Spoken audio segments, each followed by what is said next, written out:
Hello बच्चों, आप सब कैसे हो। आशा करती हूँ आप सब अच्छे ही होंगे और अपनी पढ़ाई घर में बैठकर अच्छी तरह से कर रहे होंगे। तो आज हम एक नई चैप्टर को समझने की कोशिश करेंगे जो कि आपके सेकंड टर्म में है, चैप्टर नंबर 7। और चैप्टर का नाम क्या है? दर्द। ठीक है। और इस चैप्टर का एक्सरसाइज मैंने ऐप पर दे रखा है। तो चलिए शुरू करते हैं। तो पहले देखो यहाँ पर क्या लिखा हुआ है।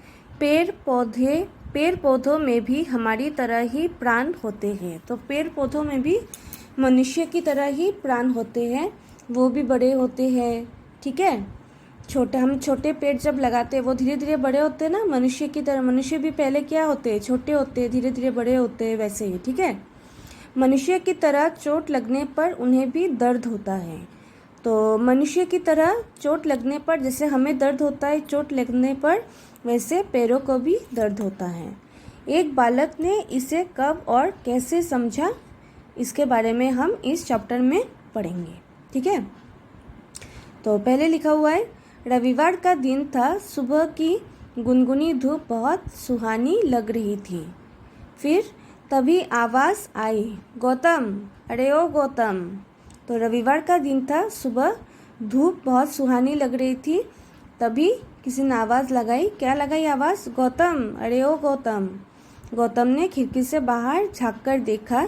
उसके सारे दोस्त उसे क्रिकेट खेलने के लिए बुला रहे थे। तो गौतम के सारे दोस्त उसे क्रिकेट खेलने के लिए बुला रहे थे।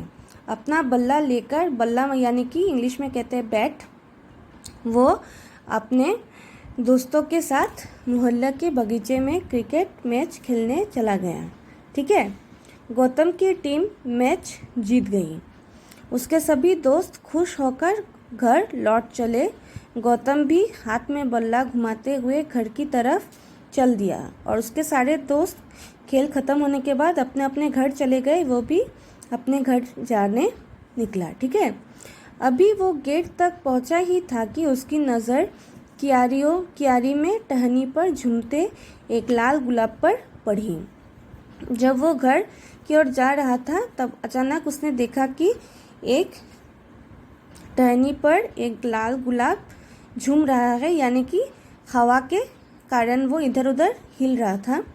उसकी पंखुड़ियों पर अटकी ओस की बूंदें मोतियों सी चमक रही थी और गुलाब में ओस की बूंदें चमक रही थी। लाल गुलाब पर मंडराती तितली मानो गुलाब के कानों में कोई मधुर गीत गुनगुना रही थी। लाल गुलाब के आसपास एक तितली भी थी, जैसे लग रहा था कि वो कोई गीत गुलाब के कानों में गुनगुना रही है। ठीक है।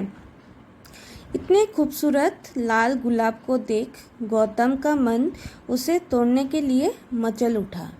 तो इतना सुंदर फूल देखकर गौतम को लगा कि चलो हम इस फूल को तोड़ देते हैं। उसने बगीचे में चारों ओर नज़र दौड़ाई। उसने देखा, चारों ओर देखकर उसने देखा कि माली काका कहीं नहीं थे। तो उसने देखा कि फूल की रखवाली करने वाला यहाँ पर कोई नहीं है। पिछली बार फूल तोड़ते हुए उसे माली काका ने देख लिया था। तो पिछली बार उसे माली काका ने फूल तोड़ते हुए देख लिया था। फिर उन्होंने समझाया भी था। जब देखा माली काका ने तब उसे गौतम को माली काका ने समझाया भी था। गौतम भैया, क्या समझाया था? फूल मत तोड़ा करो। बोला कि फूल मत तोड़ा करो। बगीचे की सुंदरता फूलों से होती है। बगीचे की सुंदरता किससे होती है? फूलों से होती है। अगर तुम फूल तोड़ोगे तो बगीचे की शोभा खत्म हो जाएगी। अगर तुम फूल को तोड़ोगे तो बगीचे में जो शोभा है वो खत्म हो जाएगा। फूलों में भी जान होती है। वक्त से पहले तोड़ने से वे दुखी होते हैं। और फूलों में भी क्या, मनुष्य की तरह ही प्राण होते हैं। तो उसे तोड़ने से वो भी दुखी होते हैं। परंतु गौतम ने उनकी बात अनसुनी कर दी थी। परंतु गौतम ने उनकी बात को अनसुनी कर दी, यानी कि उन्हें उनकी बातों को उसने नहीं सुना अच्छे से। ठीक है।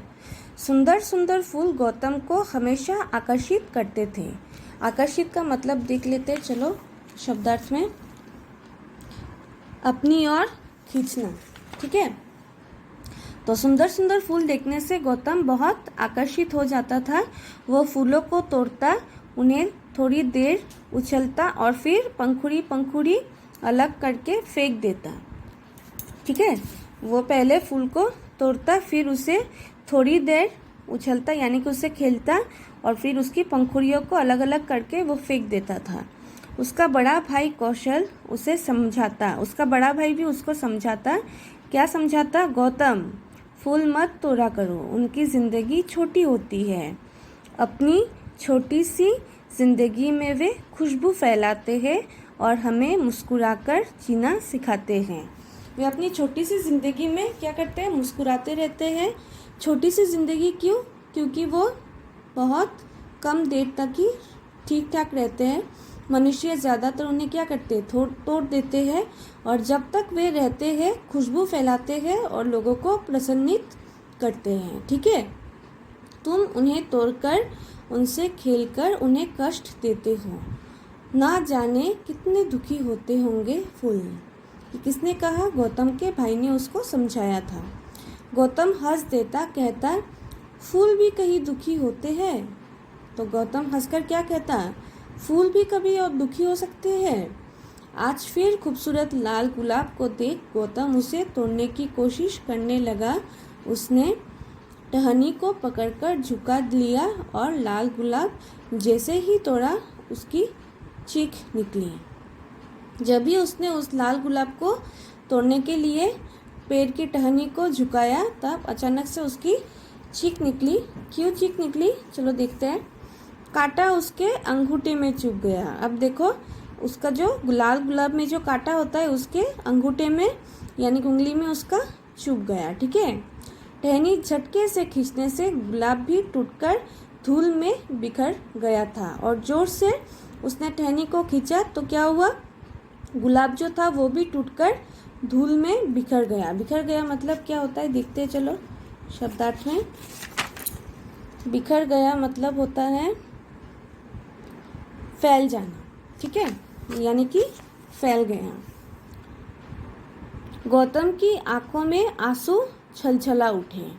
जैसे ही उसे कांटे के चुभने से दर्द हुआ, उसे अपने बड़े भाई कौशल की कई बातों का ध्यान आया। तब जब भी उसके कांटों के चुभने से उसको दर्द हुआ, तभी उसे अपने बड़े भाई कौशल की बातों का ध्यान आया। उसे आस लगा कि चोट पहुंचने पर फूलों को भी इसी प्रकार दर्द होता है। तब उसे ये एहसास हुआ कि फूलों को भी चोट पहुंचने पर इसी तरह दर्द होता होगा।